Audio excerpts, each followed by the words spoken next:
Good afternoon, everyone. Happy Thursday. Have a couple of things, and then we'll get to our guests. Got a lot of fun happening today. All right, First Lady Jill Biden is traveling today to the United Kingdom to attend the coronation of His Majesty King Charles III and Her Majesty Queen Consort Camilla on behalf of the United States. The U.S. and the United Kingdom are close allies and strong partners with enduring ties between our countries and peoples. The First Lady is honored to represent the United States for this historic moment. In addition to attending the coronation and participating in coronation activities, the First Lady will also meet with Mrs. Murty, spouse of Prime Minister Rishi Sunak. She will also join the Prime Minister and Mrs. Murty for their coronation big lunch. Her full schedule was released by the First Lady's office earlier this morning. I also want to share that this morning President Biden welcomed Ajay Banga, his nominee for president of the World Bank, to the White House to congratulate him on his resounding selection to lead the bank.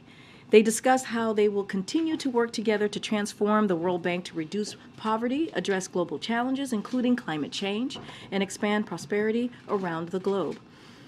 With that, my colleague, Admiral John Kirby, is here to discuss our support for Ukraine and National Security Advisor Jake Sullivan's upcoming speech at the Washington Institute on the Biden-Harris administration's Middle East policy, and take your questions that you all have. With that, Admiral, the podium is yours. Thank you. How y'all doing today? Good. So look, I know there's been a lot of questions over the last 24 hours or so about this alleged drone attack at the Kremlin. We're still trying to gather information about what happened, and we just don't have conclusive evidence one way or the other. I know there's lots of questions, but we just don't have conclusive evidence. One thing I can tell you for certain is that the United States was not involved in this incident in any way, contrary to Mr. Peskov's lies. And that's what they are, just lies. Over the past few days, we've also seen Russia continue to launch dozens of missiles and armed drones into Ukraine, striking civilian homes and killing innocent Ukrainians, including shoppers at a supermarket. Russia is continuing to wage a brutal war against the Ukrainian people, and we're committed to continuing to support Ukraine as they defend their country from that aggression, including, as you just saw this week, with yet another package of security assistance, drawdown authority for the president. On Sudan, today the president issued a new executive order to respond to the violence that began in Sudan on the 15th of last month. This new executive order authorizes targeted sanctions that promote accountability for individuals that are responsible for threatening the peace, security, and stability of Sudan, undermining Sudan's democratic transition, and using violence against civilians or committing serious human rights abuses, among other things. The United States stands with the people of Sudan, and we are acting to support their commitment to peace and security. Ooh, sorry about that. As the president's statement noted, the people of Sudan suffered 30 years under an authoritarian regime, but they never gave up their commitment to democracy or their hope for a better future. Their dedication brought down a dictator, only then to endure a military takeover in October of 21, and now more violence among military factions that are fighting for control. The people of Sudan deserve better. And if these two military factions, the leaders of them, really desire for peace and security, if they really have the Sudanese people at their heart, then they should stop fighting. They should put the arms down, abide by the ceasefires they've committed to, and start to get back to the table so we can see a transition to civilian authority. Now, I suspect that that the EO will prompt questions about sanctions and what might be coming next. Let me just get ahead of there and tell you we don't preview sanctions. I don't have any specific sanctions to speak to today. This EO will authorize now the Department of Treasury and others to take a look and see if anything like that's appropriate. And then lastly, as Karine noted this evening, National Security Advisor Jake Sullivan will deliver a keynote address at the Washington Institute's annual conference, where he will outline the administration's approach to the Middle East region, including about how diplomacy and deterrence is fostering a more secure, stable, prosperous region that's interconnected with the world. So I highly recommend y'all tune in and take a look at what Jake has to say tonight. With that, take some questions. Guys, we have two guests and not a lot of time, so try and go through this really fast. Thank you, John. So you called what Peskov said a lie. just a moment ago. Could you talk a little bit about what the motivation for that could or would be, and are you The motivation for his lies? Yeah, well, why would he lie about that? And are you concerned that it's the first step in an escalation as far as conflict? Have you seen any press conferences? I won't even begin to try to estimate why that man says what he says, or what was behind that. Although I will say, from the very beginning, the Russians have been trying to paint this war as some sort of fight with the West against Russia, NATO against Russia, the United States against Russia. So it perfectly fits in his frame, the framing that President Putin has tried to label this war as, like it was some sort of existential threat to Mother Russia, and of course it's not. Russia's the aggressor here. They had diplomatic options on the table before they decided to roll across the border into Ukraine, and they ignored all those options to try to find some sort of diplomatic solution and some sort of peaceful way out of this. They decided war. They're continuing to fight that war. And how quickly should we expect that investigation to be resolved on What investigation? The alleged drone incident? We're not investigating it. I want to be clear. I said we're still looking at this. We haven't come to any conclusions one way or the other. We're going to try to learn more, but let's not label it a report or an investigation or anything like that. We're doing the best we can to try to find out what happened. But look, and that's why I pivoted in my opening statement. While I understand the interest in this, and clearly we're interested in it too, let's not lose the bigger picture here. It's not like Mr. Putin has to invent new reasons to kill innocent Ukrainians. He keeps doing it over and over and over again. Now, whether he's going to use this as some sort of pretext is up to him. But just in the last 24 hours, he's bombing shoppers at a supermarket. So the violence just continues one way or the other. Go ahead, Ryan. Thank you. Hey, Karine. Hi, John. I'm here. Can you walk us through the thought process of why you decided to impose sanction on Sudan now? We asked you this question many times before, but is it a way to try and you give up on the generals to end this conflict and return to the civil rule? Or is it a way to encourage them actually to end the conflict? And second, why you did not mention General Burhan or General Hamiti by name? You just did not name anybody in this sanction. Well, we didn't announce any sanctions today. As I just said before I turned it over to questions, we don't preview sanctions. I have no sanctions to speak to one way or another. What this EO will do is give us, the administration, thanks to the president's decision to execute this order, to sign this order, will give us authorities and flexibility should we want to apply sanctions as one tool here in order to hold folks accountable and to try to get at a better solution inside Sudan. Now, look, there was no need in reading out the EO to name the leaders of these military factions, but it's not like we're afraid to. We've said all along, we're talking about General Burhan, who is the leader of the SAF, and General Hameti, who's the leader of the Rapid Support Forces. But you shouldn't read into that I'm previewing some specific sanctions against them individually or any other entity. We don't preview sanctions. If and when we've got something with respect to sanctions to speak to, we'll certainly let you guys know. How you decided on the sanctions? Again, we haven't decided on sanctions. We don't preview sanctions.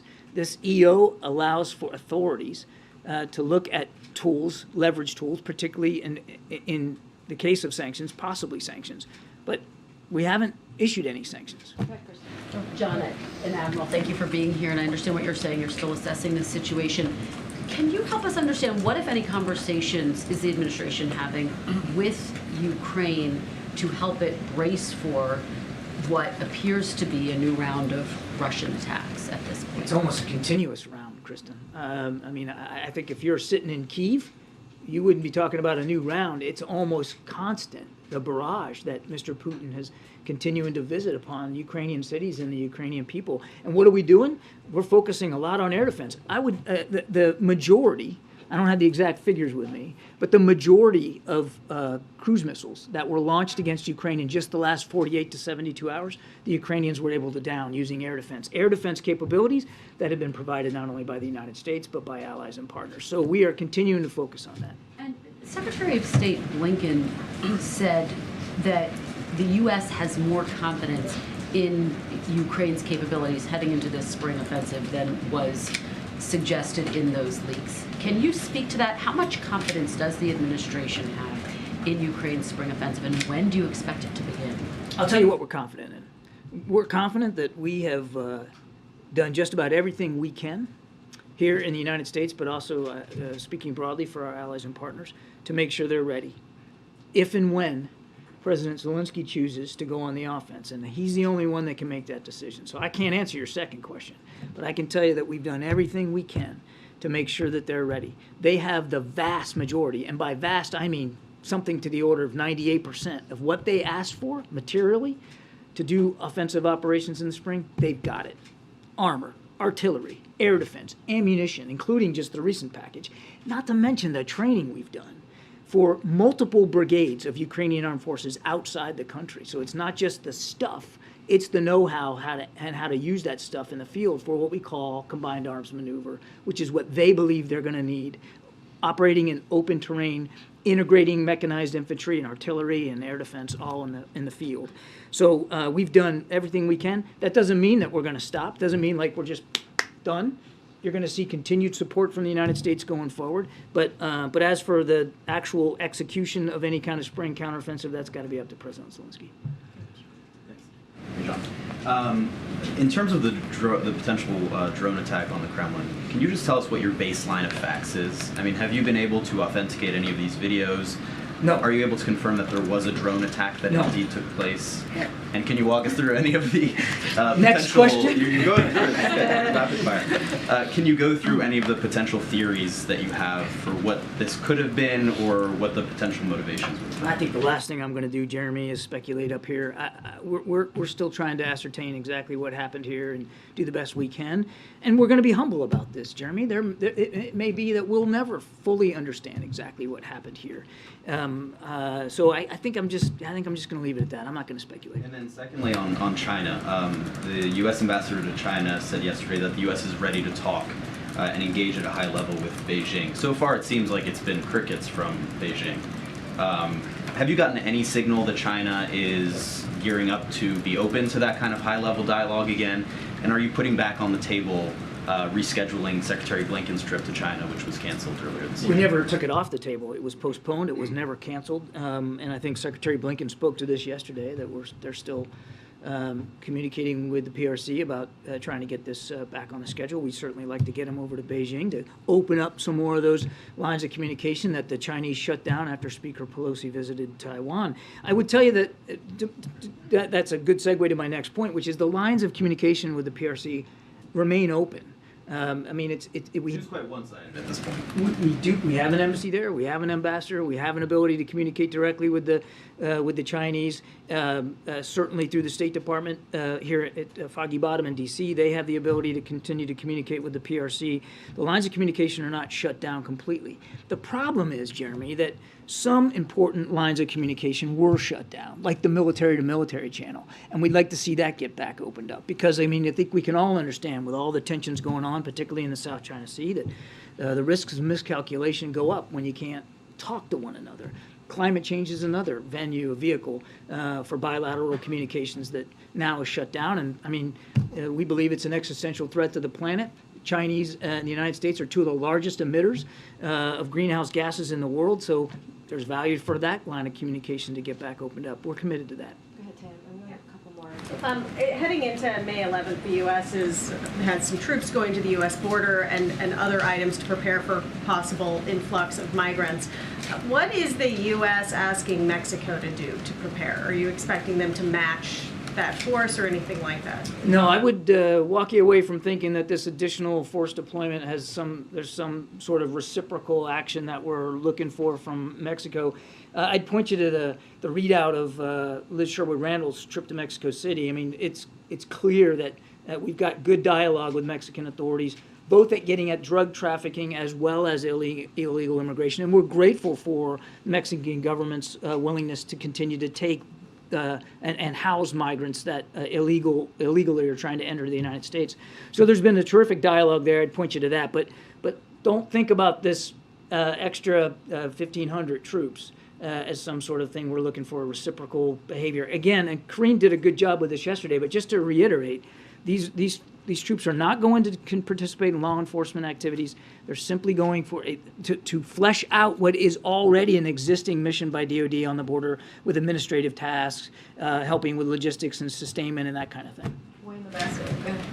Japan holds $1.2 trillion, the largest U.S. debt, and a growing number of countries seem to be moving away from the use of the dollar. Is there an understanding of this, of a concern for that, as the world reserve currency is really a big part of why the U.S. is able to exert its leadership? Is there understanding of the fact that countries are beginning to turn away from the use of the dollar and some way to resolve that? Well, I'd have to let Japan speak to their economic policy. The number of countries that are beginning to denominate in dollars away from the U.S. dollar. I'm going to have to take your question, sir. I don't have a good answer for you today. On Sudan, one more. On Sudan, should we read the executive order then as sort of a warning to both sides about this ongoing conflict, and does it signal a shift in the U.S. assessment for the prospects of a lasting ceasefire?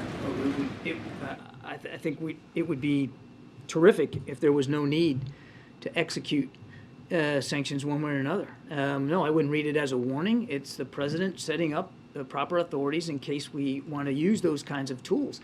What we want to happen, and we've said this clearly and repeatedly, is that for them to put down their arms, stop fighting, get back to the table to work on a transition to civilian authority, which is what the Sudanese people want. And just as critically, and I did not mention this, and I was remiss in not doing it, is to allow humanitarian assistance to get in. Food, water, medicine, all are in short supply, in Khartoum in particular, and somewhere more than half, I think it is, of the hospitals in Khartoum are now shut down.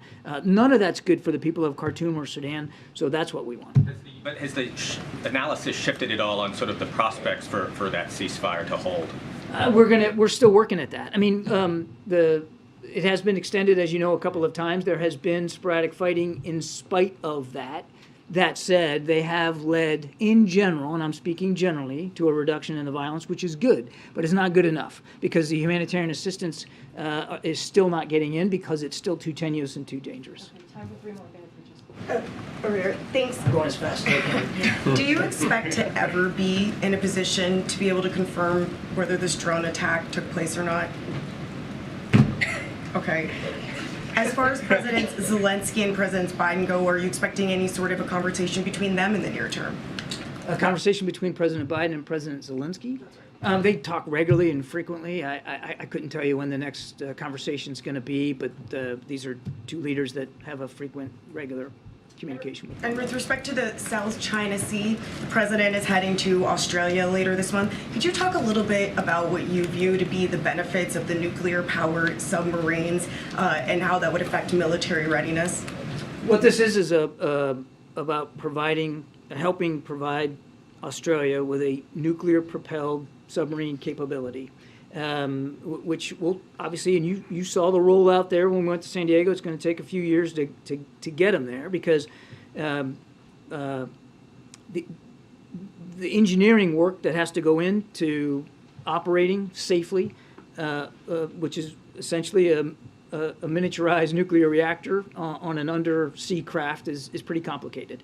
It takes a lot of hard work, and we're looking forward to working with the Australians and the British to get them this capability. What nuclear power does for you in the undersea environment, it gives you staying power. It gives you range, and it gives you duration, so that you can stay underwater, stay hidden, and stay lethal for longer periods of time without having to come up, literally to come up for air. So it's a terrific capability. We're absolutely confident that the Australians are going to be able to master this, and we're already hard at work on getting them there. Go ahead, Weijia. Thank you, Karine. Thanks, John.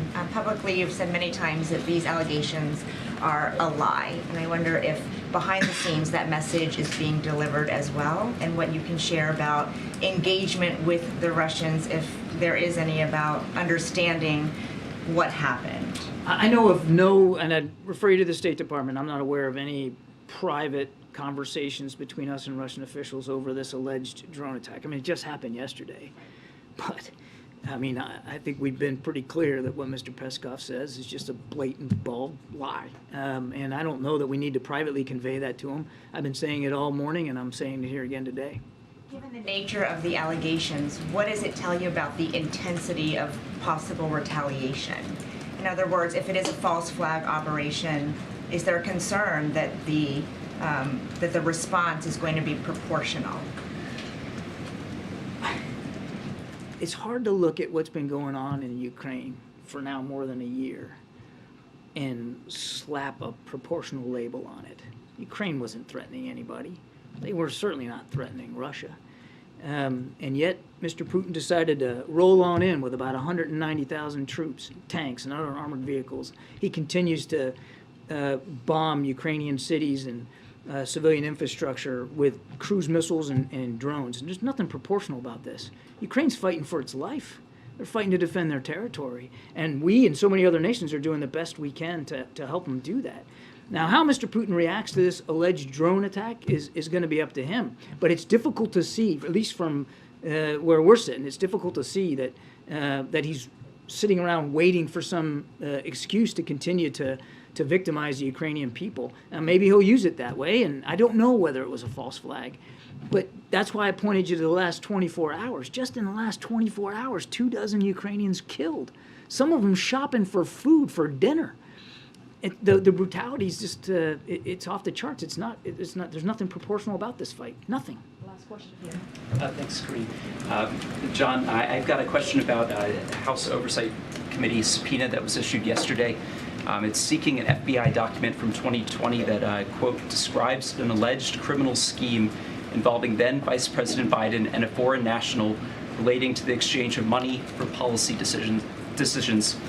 What's the White House's response to this serious corruption allegation? I'm going to have to refer you to the Justice Department on that. I have nothing for you on that today. No. Do you know what country this pertains to, or what policy decision? I have nothing for you, sir. I'm going to have to refer you to the Justice Department, and I'm getting the hook. See ya. Thank you. All right, thank you so much. Trying to move quickly. Our next guest is OMB Director Shalonda Young, who is here to discuss how Speaker McCarthy's Default on America Act would slash programs that families rely on.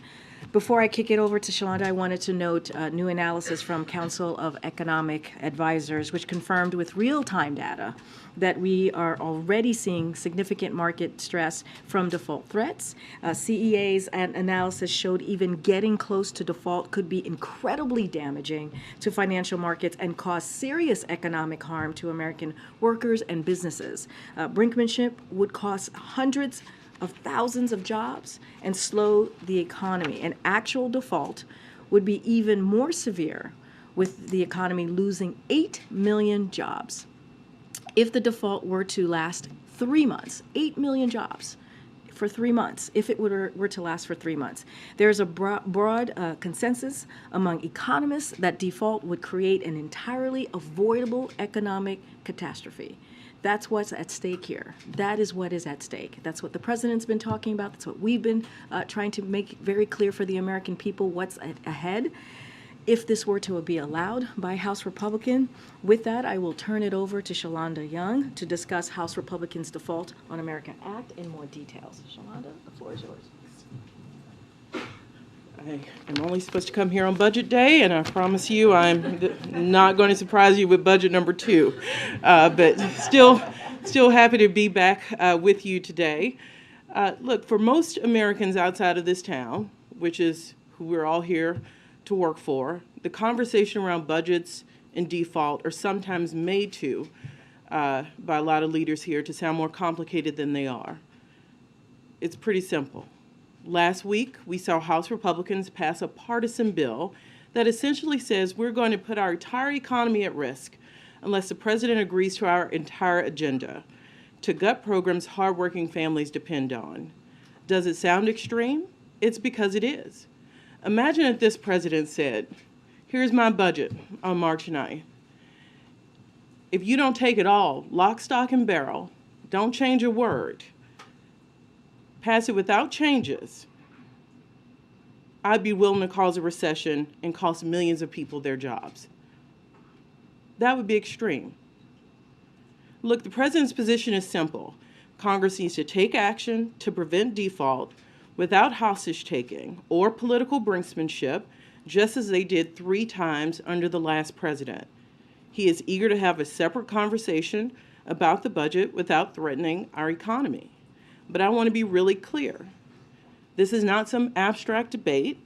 This is about real people's lives. And it's important that people understand exactly what this bill would mean for them. For starters, it would cut veterans' benefits. That's why we saw public outcry from 24 veterans groups when this bill was considered. It jeopardizes public safety, reducing support for law enforcement and laying off 2,000 Border Patrol agents.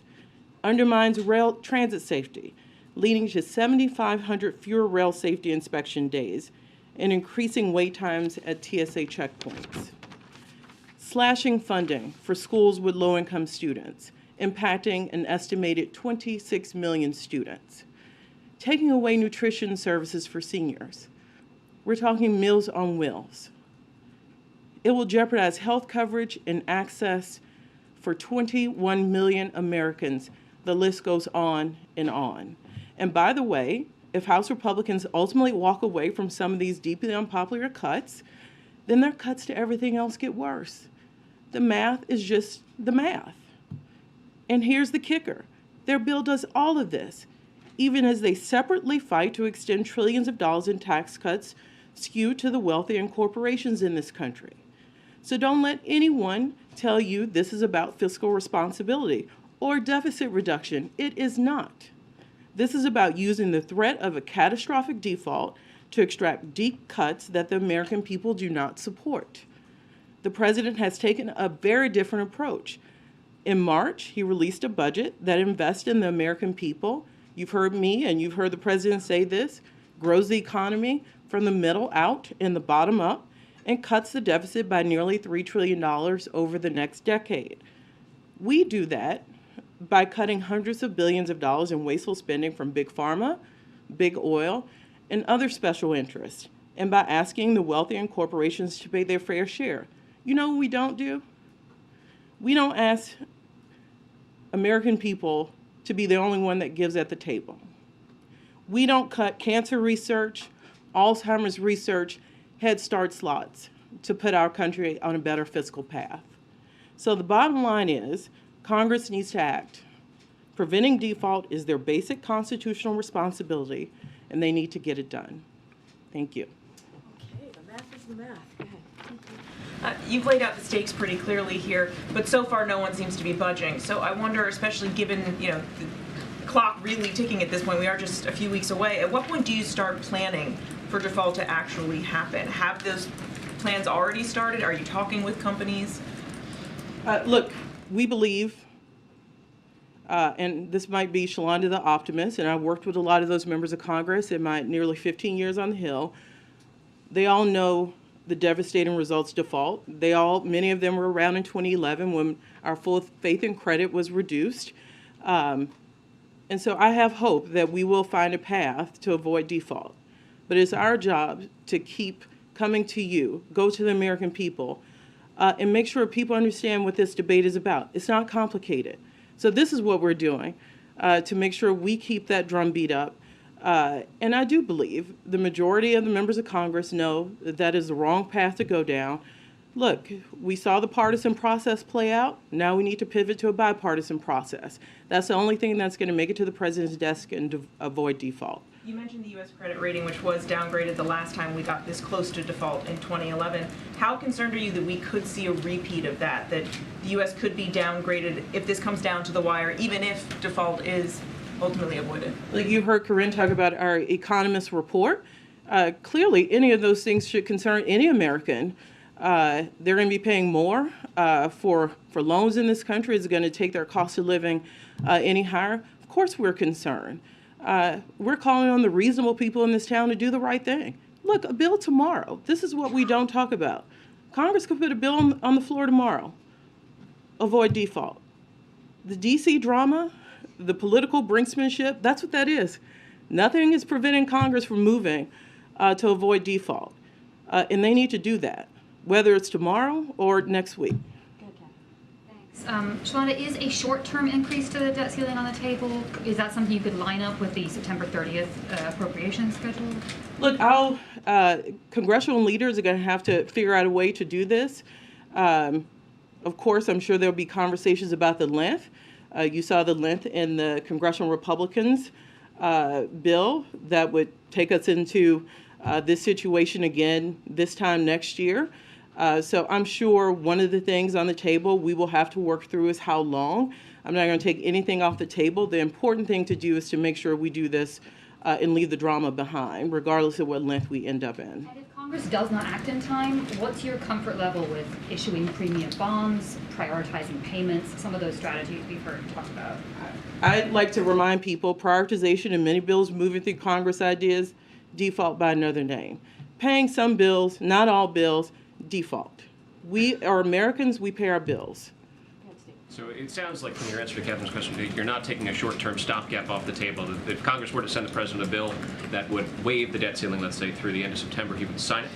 I mean, right now, remember where our debate is. We're in the take it or leave it phase from congressional Republicans. At least that part of the conversation about length, I would love to be in that part of the conversation because we're at least in the positive. Default's off the table. So I'm happy when we get to that part of the conversation. We're not there yet. And the idea is to put brinksmanship to bed and get to talking on making sure we avoid default. And once we're talking about time frame, that means we're at least on the right side of this debate. Let me ask you a follow-up on the second separate part of the spending question. The president, we've heard him say it a couple of times now. He said it on April 19th when he went to Accokeek, Maryland. He said that the House Speaker talks about limiting spending. All for that, man. Let's limit spending. That's the president's quote. What does he mean when he says that? Is he serious about limiting spending, or is he mocking the House Speaker? Is he suggesting that there might be some cuts he would be amenable to? What does he mean when he says that? So I don't know the context of how the president answers this. What I will say is I've talked to the president a lot about spending priorities. This president's made clear, you heard in my topper, there is spending we like not to talk about. Spending on big pharma, spending on big oil. Closing tax loopholes in his budget saves $30 billion. The president's happy to cut that spending. He's been clear about that. Would you rather do that, or would you rather cut Head Start? So this president has not backed away. The problem is who you value in this country. Is it special interest, or do you want to save on the back of people who can least afford it? So quickly, so you laid out how dire the situation is. Then why is the meeting with the House Speaker, Kevin McCarthy, on May 9th? Why not have it today? Well, I don't know where the speaker is and what his schedule is, so I won't speak to trying to get the leaders of the country into the same room. What I do know is the meeting is happening. As you know, the president is going to make clear that default has to come off the table, that he is happy to talk about spending priorities and who you value in this country, what our right tax policy is in this country, why every time we have this debate, it has to go to working families in this country first in order to do the right thing for this country. That's what's important. That message is going to be delivered, and it's going to be delivered next week. Is there a time frame where you see the downgrade could happen? Are you looking at maybe the last week of May, this month, that there possibly could be a downgrade? Is there a date that you guys have identified where there could be a downgrade? Look, I'll remind you, the Secretary's letter, I know it gets reported that it was June 1st. That was, and as early as more confidence goes around a number, the Secretary will refine to make sure all decision makers know what the updated timeline when there's more confidence around it. So I think we need to let that work out before we go into knowing when the credit agencies might speak to the full faith and credit of the U.S. And by the way, the whole reason I'm here today, the whole reason you will hear a full administration vote is because we don't want to get there. Because even that has an impact on the American people. Why would we do that? Thank you. Will the president go to the meeting next week with Republicans with a counteroffer on appropriations at Tuesday's meeting about the debt limit, since they're trying to merge both? Is there going to be a counteroffer on spending? So you heard my outline of what the president will deliver. Look, I have a question for you. We're skipping a few steps. This bill hasn't gone through the Senate. I've done appropriations a long time. Something tells me those top lines in that bill, there are many Republicans who could not vote for bills that actually told the American people by line item what it means. We've talked a lot about veterans. If people get nervous about those veterans cuts and they decide not to do that, what's next? Cancer research? You zero out the highway money and the transportation bill. Go look, we've done this before. Republicans have done this before.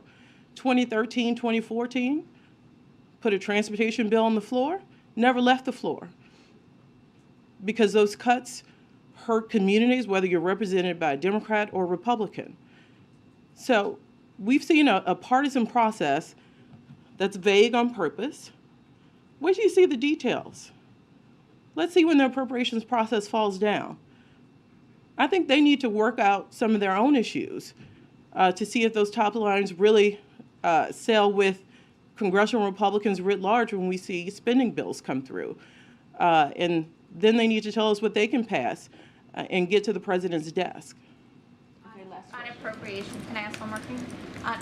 On appropriations, I know that you sat at the beginning of the year with the 4 cardinals on appropriations and talked about how important it is to get back on a regular order to be done by September. How does that play in here with the debt ceiling negotiations or conversations? And are you still committed to that regular order? We should be. Everyone in this town will tell you regular order is a good thing.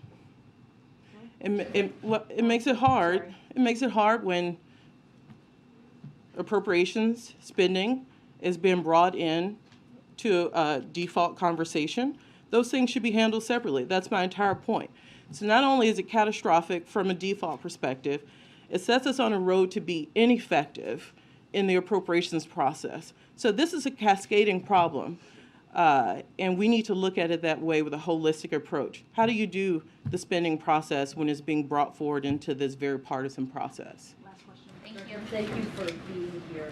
You said that nothing's off the table. Does that apply to the president invoking the 14th Amendment if that is necessary, if this comes down to the wire? Oh, well, let me be very clear. Congress needs to do its job. Tomorrow, they could put a bill on the floor to make sure we don't default. This is of people's own making. I could probably write the bill for them in 5 minutes. It's pretty easy. And we need to keep reminding ourselves this is made up drama. And we believe that just as they did 3 times for the last president, hundreds of times in the history of this country, that it is Congress's duty to ensure we don't default. And yet, at this point, no one is blinking. So if we get to May 30th and there's still no deal, would the president entertain the possibility of invoking the 14th Amendment? We continue to have the position that this is Congress's duty to do. So it's not off the table? It is Congress's duty to do, and we will continue to say that. Let me just ask you about Avril Haines. She told a Senate panel today that it's almost certainly China and Russia would use a default to demonstrate chaos in the United States. Do you agree with that assessment? And how broad would this disaster be? Would it be for the U.S. to default? I have the utmost respect for the DNI, and I couldn't agree with her more. This just gives to our global competitor. They love this. They love to see chaos in the American system. They love to see that we can't do our basic jobs.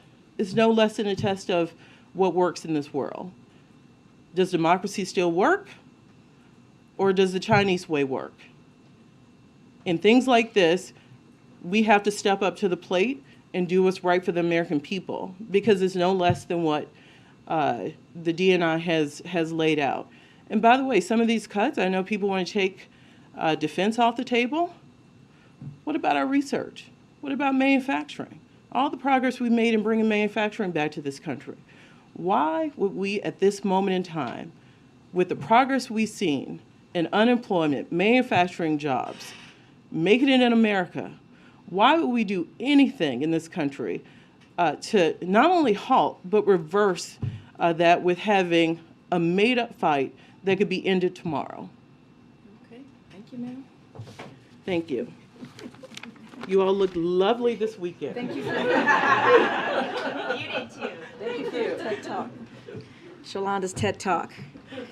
We love it. Okay, now we're running out of time, guys, but I'm going to give you the week ahead so all of you have that. And that's before I take any more questions.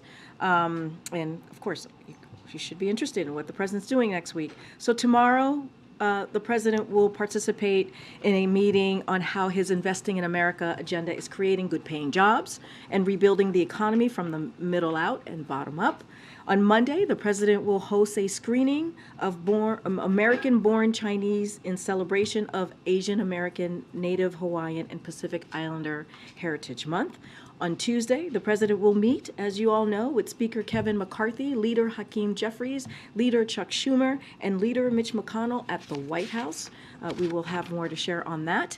On Friday, President Biden looks forward to welcoming President Pedro Sanchez of Spain to the White House to further deepen the historic ties between the United States and Spain. The two leaders will review our efforts as NATO allies and close partners to strengthen our bilateral defense relationship, transatlantic security, and economic prosperity. They will discuss our unwavering support for Ukraine and our efforts to impose costs on the Kremlin as Russia continues its brutal war of aggression. The leaders will coordinate on a range of issues as Spain prepares to assume the rotating presidency of the Council of the European Union in July, including climate change and expanded cooperation with Latin America and the Caribbean. With that, Colleen, good to see you. I haven't seen you since Ireland, I feel like. I know. I think that's right, actually. Okay, so two questions. One on the border. We're already seeing signs of, massive strain at border facilities, and especially in the Rio Grande Valley, and Title 42 is ending next week. How confident is the president that the fixes that he's put in place are going to hold, given that we're already seeing, strains in the system? So let me first say that, look, as you know, we have been putting forth policies and programs for the past several months, kind of heading into May 11th and understanding, right, that Title 42 is going to lift. And so you've heard from the Department of Homeland Security, you've heard from the State Department. They just held a press conference last week. And so we have laid out what the tools in our toolbox that the president is able to use to deal with this issue, to deal with the challenges that we're seeing at the border. And this is something that the president has been taking very seriously from the beginning of his administration. And we have asked Congress to take action. We have asked Congress to meet us even halfway as we put forward a legislation on the first day of his administration, a comprehensive immigration piece of legislation. And we understand how important it is to modernize a broken system. So we take this seriously. We put our processes in place. I can say, as some of you are already following, that Secretary Mayorkas is at the border in Texas today with many of your colleagues to assess ongoing preparations for the return to Title VIII immigration processing, something that I spoke about today. They'll be visiting a processing center, a port of entry meeting with migrants and agents, and observing some of the removal flights that DHS is ramping up. Secretary Mayorkas is going to hold a press conference tomorrow at 2 p.m., so I would recommend or suggest, friendly suggestion, to listen in on his press conference on the multi-agency comprehensive response that we're having today. And so I'll leave it there. Look, I can't say what it's going to look like after May 11th, but what I can say is that this is an administration that has taken the challenges that we see at the border very seriously since day one. Thank you. And then on the other question, the president stopped by an AI meeting today, so I wondered if you could talk a little bit about his views on AI and what he asked ChatGPT. So I know there was questions about this, about if the president has used a ChatGPT. Yes, the president has been extensively briefed on GPT and has been and knows how it works. So I can confirm that.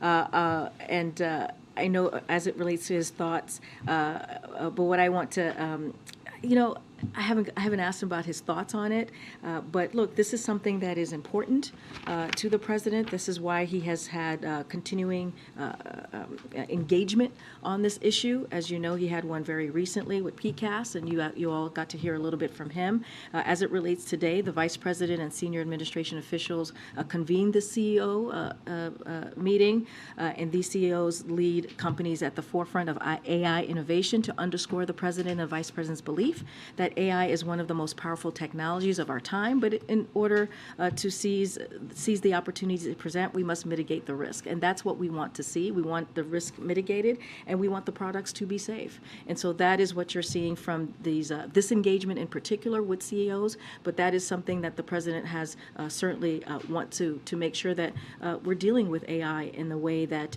as we know, is the most powerful technology of our time, but we have to make sure that we protect people's rights, and that's what you're seeing this administration doing. Director Young said a moment ago that the math is the math when it comes to the debt ceiling issue. Does that apply to vote count as well? Because neither the House or the Senate have the requisite votes to pass a clean debt limit increase. So the solution that the president is proposing is at odds with the current reality on the Hill. Does he need to adjust in order to get right with reality? No, Congress needs to act, really. And when she says, wait, hold on a second. When she said the math is the math, this is going to be catastrophic for American people. There's a reason why we call the bill that House Republicans put together the Default on America Act, because it is. If they move forward with what they put forward, and we know all of House Republicans and MAGA Republicans voted on this bill, it is going to hurt American families. And it is the president's job to also be very clear with Congress, with Republicans in Congress. You got to do your job. It is simple. You take an oath. This is it. This is the basic thing that you need to do for the American people to make sure that we are not a deadbeat nation. 78 times that we have been able to do this since 1960, 3 times in the last administration. So the question is to them. The question is to Speaker McCarthy, as I've said many times before here, is to the MAGA Republicans. What is going on here? Why can you not get this done? It is simple. It is simple. And just to take it back to the president has done more for the American people, certainly than MAGA Republicans have done in the last 2 years. Do you have a solution that you can present next week that will get 60 votes in the Senate? The president is going to bring the 4 leaders of the House and the Senate to the White House, as you know, next Tuesday, May 9th, as you just stated, and he's going to lay out what the consequences are. He's going to be very clear that congressional members need to take action. This is their constitutional duty. He's going to be incredibly clear on that, as he has been for months. For months, we've been very clear. We do not understand why they can't get this done. In the last Republican administration, Democrats put their politics aside, and they came together with Republicans and got this done. Look, we can have every year we have a conversation about the budget. That is something that happens, right? You have a conversation about appropriations, you have a conversation about the budget, and you negotiate. That makes sense. We're having a conversation about default? Really? When it's their job to get that done? Go ahead. Thanks, Karine. I wanted to ask about there's been some tumult in the banking sector, specifically in the stock market, and it seems like the concern has moved from depositors pulling their money out of mid-range banks to investors in mid-range banks. And in 2008, during the financial crisis, U.S. regulators imposed a stop on short selling of these banks. So I'm wondering if that is something that is under consideration by the White House. So I can say the administration is going to closely monitor the market developments, including the short selling pressures on healthy banks. I would have to refer you, Justin, to the SCE on any possible actions, but certainly this is something that we're going to continue to monitor. Quickly, I was just going to follow on Colleen's question. On the AI meeting, the sort of concession from companies going in was that they would allow folks to look at the underlying models at this hacker convention coming up in August. In the Vice President's statement, she said that she and the administration endorsed new laws and regulations on AI. Does the White House want to see AI products go through sort of a regulatory look under the hood before they're released, or are they okay? Are you guys okay with the status quo, which is that stuff is just coming out, and then maybe after the fact companies will agree? So I'm not going to get ahead of the readout. Look, it was a frank conversation. It was a honest, frank conversation, which included discussion on a couple of things. Three main things is the need for companies to be more transparent with policymakers, the public and others about their AI systems, in particular, the importance of being able to evaluate, verify, and validate the safety, security, and the efficacy of AI systems, and the need to ensure AI systems are secure from malicious actors and attacks, as you were just stating, Justin. Look, we have led on these issues since long before these newest generative, I should say, AI products, and will continue to do so in a way that mitigates risk. Again, mitigates risk and protects Americans. That's what we want to move forward with. And look, again, honest conversation, frank conversation. You had 4 CEOs here meeting with the vice president and the president. That shows how seriously we take it. We had the PCAST meeting just last month to talk about how to talk to, so the president could talk to his team on what we can do. And look, we're going to continue to have these engagement with critical stakeholders on this issue. This is important to the president. Karine, I heard, you've said many times that it's up to Congress to raise the debt ceiling. If that does not happen, will the White House and the president be confident in saying we did everything in our power to avoid it? I think the question is to Congress. Did they do what they were supposed to do to avoid it? Their constitutional duty. It is, I get the question, and I understand he's the president, and I understand why you all asked the question. But this is so easy. This is not difficult. It truly, truly is not. 78 times this has been done since 1960s. This is something that we are supposed to do. Pay our debt. Pay our debt, which we have done. We have never not done. And so, look, the president is going to have them here.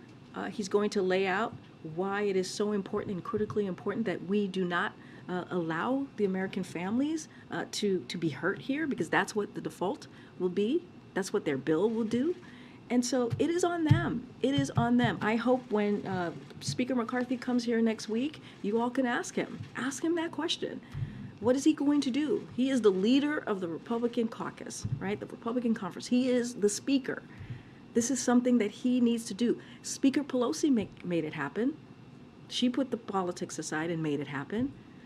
So, and this is something that, we want to communicate with you all, and we understand that you guys get the process here, but we also want the American people to understand, which is what the director said just moments ago. And then on another topic, does the president believe that there should be a code of conduct for the Supreme Court? So I know I've been asked about ethics and this question many times before. Senate is currently moving forward with a process. We're going to leave it to the Senate for now. But his own commission on the Supreme Court, which he established, issued a report in 2021 that said a code of conduct for the court would bring the court into line with the lower federal courts, etc. Did the president read that report? Understood. The president has seen the report. We have said many times before he appreciated the bipartisan commission that came together and put the report together, put the report that you're just speaking of.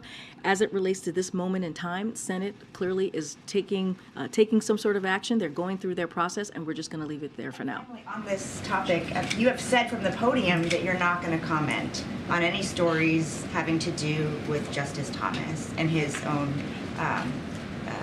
code of conduct. Why not? Right now, it is being, as it relates to the ethics, as it relates to that process, Senate is clearly moving forward with their own Senate procedural process. I'm just going to leave it there for now. Actually, I'm going to go take still back, and I'll come back down. Who I have not called on. Go ahead, sir. I have 2 questions about President Sanchez's visit. Is the president going to do a joint press conference?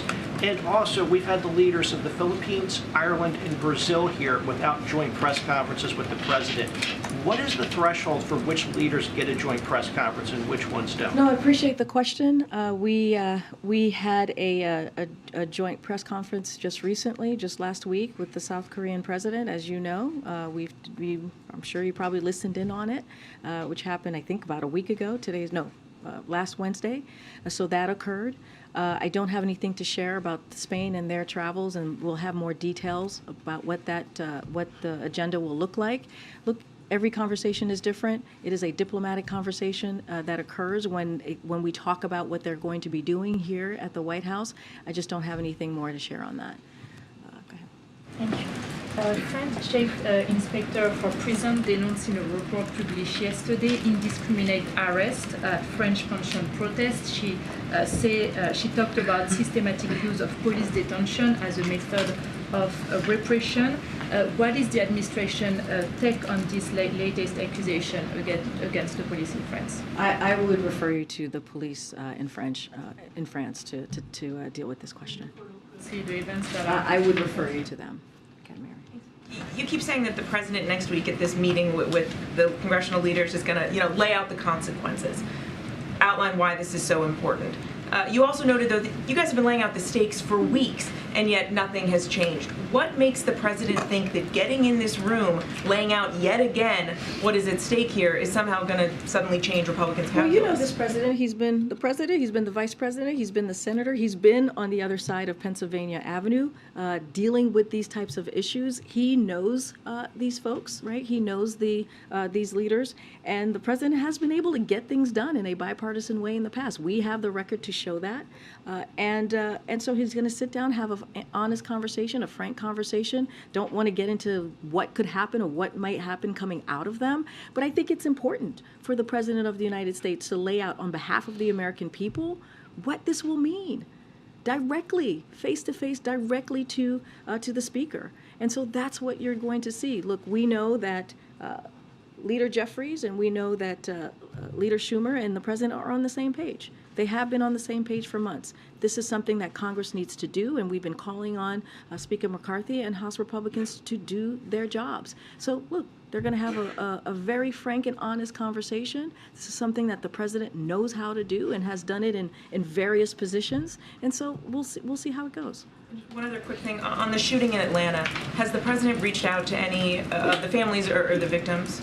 I don't have anything to preview or read out on any conversations that the president has had with any of the victims of the shooting yesterday. Clearly, it was a gut-wrenching event, and our hearts go out to the victims and the families, and another horrific gun violence that we're seeing in our communities. Okay, go ahead, Karen. Thanks, Karine. What's the White House reaction to the Proud Boys leader and 3 of his top lieutenants of the group being convicted of seditious conspiracy for their role in the January 6th attack? So clearly we have seen the verdict, but while the verdict has been reached in this case, we are also very mindful that there are other similar cases pending, and so we don't want to interfere clearly with those. So I would refer you to the Department of Justice for comment on this case as it related to other cases as well. But we're just going to be really mindful, as we know there are other pending issues here. Okay, thanks everybody. Is Jake Sullivan going to Saudi?